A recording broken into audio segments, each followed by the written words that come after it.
प्रमोद कुमार मुदुली ग्राम जलदिया। कौन कहबा आज जो प्रस्तुति बैठक है दधिवांजूर वार्षिक प्रतिष्ठा उत्सव 12 वर्ष हम से विषय कौन केमती आलोचना है कौन कौन प्रोग्राम रही है? प्रति वर्ष भली वार्षिक उत्सव और अव्यवहित पूर्व एक प्रस्तुति बैठक प्रायतः ये आम आखपाख 4-5टी ग्राम बधान्य व्यक्ति जो मैंने दधिभावन प्रेमी से सहायतार सहयोग जेहेतु ए वर्ष दधिभावन 12तम उत्सव पालन करा टिके अधिक धरणर एक प्रस्तुति बैठक डक जाइला।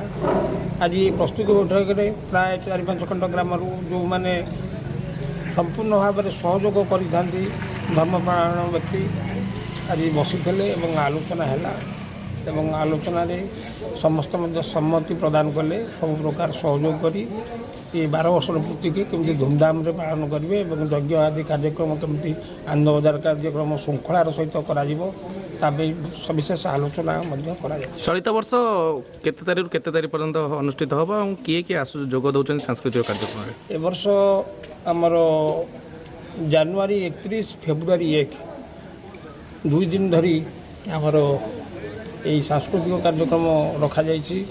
ता सहित मंदिर जमती कलश यात्रा यज्ञ हवन कार्यक्रम आनंद बजार इत्यादि सब प्रकार चलो। ये 2 दिन सांस्कृतिक कार्यक्रम प्रथम दिन पप्पू पम्पम सौम्या जेसिका, द्वितीय दिन सत्यजित प्रधान प्रज्ञा होता प्रदीप पल्लाई अन्य साथी।